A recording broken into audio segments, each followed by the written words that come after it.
Halo teman-teman, nama saya Roger. Selamat datang ke channel saya. Hari ini kita akan ngobrol tentang NBA kerana saya paling suka nonton NBA. Di Amerika, liga olahraga profesional lokal yang paling disukai itu ada NFL, NBL, dan NBA.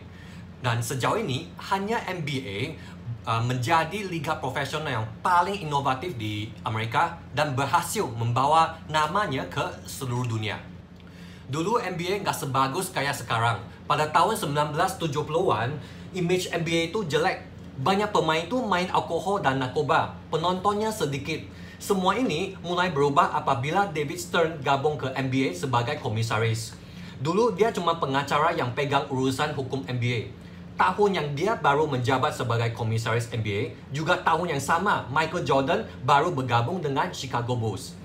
David membersihkan citra NBA dengan berbagai kebijakan, mulai dari kebijakan anti narkoba, batasan gaji, penerapan dress code untuk pemain yang tidak main dan saat mereka menerima interview. Rantai emas, semua gaya hip hop itu dilarang sama David. Ya, pasti ada orang menentang kebijakannya, terutama Allen Iverson. Katanya, kebijakan ini menolak budaya hip hop dan budaya orang hitam. Apa yang David lakukan bukan itu aja. Hari ini saya akan bahas beberapa tindakannya lagi yang sangat krusial untuk membangkitkan NBA.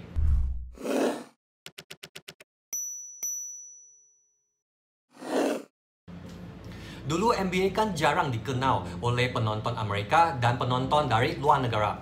Makanya David berusaha untuk kerjasama dengan stasiun TV untuk hak siar pertandingan NBA.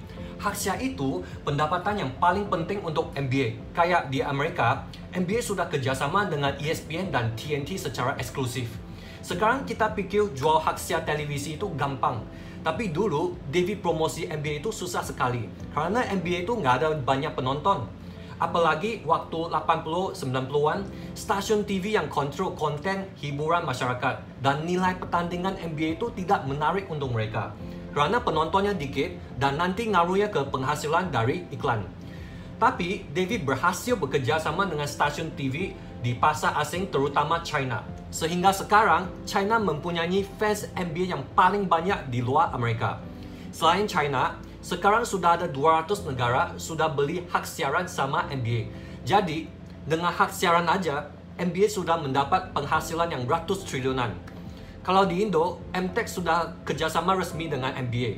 Jadi kita bisa nonton siaran langsung di video.com.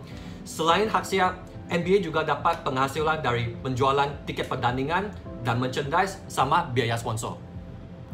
Selain itu, David juga melakukan sesuatu yang penting. Dia bikin Dream Team. Dia tahu kalau NBA mau dikenalkan ke seluruh dunia, cara yang paling bagus itu adalah pemain NBA bisa wakilin tim Amerika untuk bertanding di Olympia.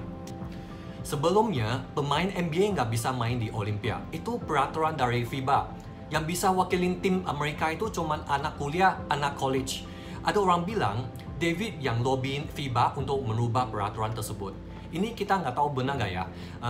Tapi dari berita resminya, FIBA sendiri yang mengusulkan perubahan peraturan tersebut supaya pemain NBA bisa ikut main di Olympia. Tapi di sini ada hal yang lucu. FIBA sudah membuka peraturan biar pemain NBA itu pemain yang pro bisa wakilin Amerika untuk menang juara di Olympia kan.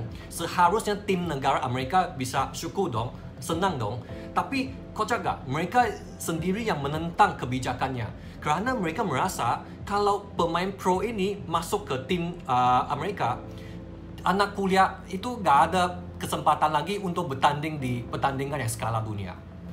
Jadilah ada Dream Team pertama yang ikut Olympia 1992. Yang ikut main itu semua pemain legend di NBA. Kalian tahu siapa gak? Wow! Hasilnya apa? Langsung mereka menang juara di tahun tersebut. Selain itu, David juga tahu nilai NBA itu sangat bergantung pada kualitas dan nama pemainnya. Menurut David, pemain NBA itu bukan lagi komoditas, tapi individu yang berbeda. Untuk menggarap fans yang lebih banyak, dia memberi exposure yang banyak ke pemain NBA yang punya karakter sendiri, punya skill yang hebat.